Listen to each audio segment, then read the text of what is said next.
মূল সমাধানটা হলো বুদ্ধিমত্তা। এর ভিতরে প্রথম যে কাজটা আপনাকে করতে হবে তা হলো, এই ডিপ্লোম্যাটিক আচরণেরও আগে যে কাজটি করতে হবে তা হলো, বেশি শেয়ানামি না করে, বেশি চালাকি না করে একটু বোকা শোকা থাকার চেষ্টা করবেন। পারিবারিক অশান্তি দূর করার সবচেয়ে সহজ এবং সবচেয়ে শর্টকাট সমাধান হলো যে একটু বেকুব বেকুব ভাব ধরে থাকবেন। জিনিসটাকে একটু ব্যাখ্যা করে বলবো।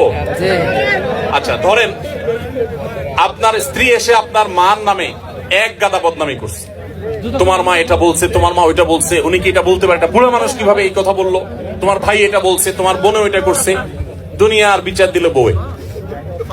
তখন আপনি একজন সভ্য স্বামীর মতো, ভদ্র স্বামীর মতো মনোযোগ দিয়ে সব কথা শুনবেন। অনেক স্বামী আছে বেকুবের মতো, বউয়ের কথা শুনে না, বলে বুঝছি তুমি কি বলবা, হয়েছে থামো, না খবরদার, ফুল কথা বলতে দিবেন, তার যত জেদ আছে সব ঝাড়তে দিবেন, 2-4-5 মিনিট যা লাগে বলে সে যখন হাঁপায় উঠবে, বলবে যখন কি ব্যাপার তুমি কিছু বলো না কেন।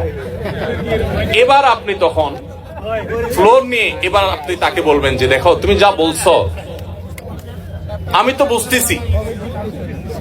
বুঝতেছি, আমার রাগে সব পশম দাঁড়ায় গেছে, দেখো তোমার কষ্টে তো আমার ভেতরটা জ্বলে পড়ে ছাই হয়ে যাচ্ছে, দেখো যেভাবে বলা দরকার বলে তাকে আগে এটা কনভিন্স করবেন যে আমি তোমাকে ইগনোর করছি না, তোমার সমস্ত কথাগুলো ক্যাচ করেছি এবং তোমার ব্যথা আমি ব্যথিত। এরপরে এবার বলবেন দেখো যদি মা না হতো, যদি নিজের ছোট ভাই বোন এদেরকে যদি পিঠে মেরে ফেলা জায়েজ হইতো, বা এদেরকে যদি বড় ভাই আমার উল্টাপাল্টা করতেছে, বড় ভাই কিছু বলতে পারতেছি না, আল্লাহ রসুল বড়দেরকে সম্মান করতে বলছেন, যদি সেটা না করা লাগতো তো আজকে এসপার কি ওসপার আমি করে ছেড়ে দিই। এরকম 2-4টা কথা যখন বলবেন, বউ দেখবেন তার যে গিয়ারে ছিল সেখান থেকে একদম হাফ গিয়ারে চলে আসছে, এখনো কিছুটা থাকবে। এরপরে আপনাকে সে যেটা বলবে সে হলো, আপনার সব লেকচার শোনার পর সে আপনার ব্যাপারে একটা কমেন্ট করবে। সে কমেন্টটা হলো যে আমার স্বামী লোকটা আসলে, মনে মনে হয়তো বলবে বা অন্য কাউকে বলবে যে লোকটা আসলে ভালো কিন্তু বেকুব। সে একটু শক্ত হইলে এগুলার সব সাইজ করে ফেলতো, কিন্তু বোকা শোকা মানুষ, এই জন্য সে সাহস নাই, বেকুব, তুমি কি পুরুষ হইলা এসব বলবে। তো বললে তখন একদম বেকুব সেকুব থাকে। বাইরে বহুত পণ্ডিতি করেন কিন্তু বাসায় পণ্ডিতি করে না, সব জায়গায় পণ্ডিতি করতে যায় না, এখানে খুব বোকা শোকা থাকবেন। বুঝতে পারছে কথা? এবার আসেন মায়ের পার্ট।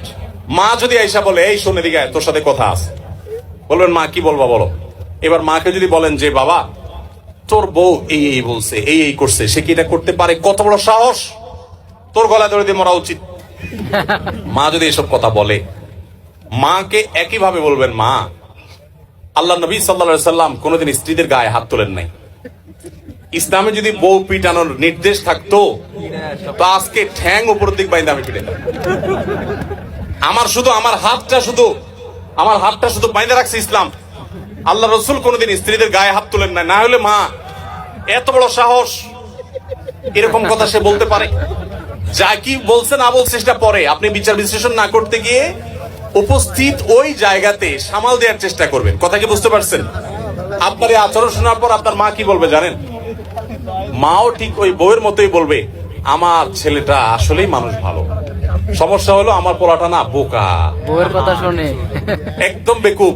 এই জন্য সেই তো বউয়ের কাছেও বেকুব থাকলে মায়ের কাছেও কিন্তু আপনাকে কেউ দোষী সাব্যস্ত করবে না। আর যদি পণ্ডিতি করে বউরে বলতে চান ঠিক আছে আমি দেখতেছি, থামো তুমি। মা কিভাবে এসব কথা বলে, এরপর যাবার মা কই আসো তুমি, এদিকে আসো। এবার বসে মার সাথে আলাপ শুরু করবে। ওখানে বাঁধবে একটা ইউক্রেন রাশিয়া যুদ্ধ, বিশাল কাণ্ড হয়ে যাবে। ওই কাণ্ড করার পর বউয়ের কাছে আইসা যদি মনে করেন যে বউয়ের জন্য মার সাথে ঝগড়া করছি, বউ মনে খুশি হবে, জীবনও খুশি হবে না, জীবনও খুশি হবে না। যতই করেন বউরে খুশি করতে পারবেন না, কোন একটা প্যাঁচ বাঁধবেই এবং কোন একটা ফাঁক বের করবে। আর মা তো না খুশি হয়েছেই।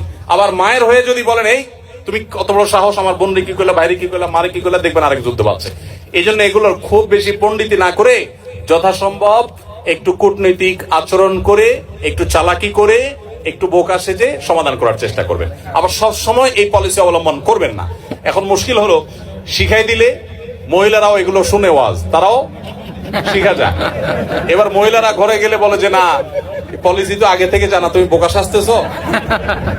তখন আপনি একেবারে মানে সিরিয়াস বোকা, শুধু ওই মুহূর্তের জন্য, সবসময়ের জন্য বোকা। আসলে ঘরে যারা যত বেশি বোকা থাকে তারা তত বেশি সুখে থাকে।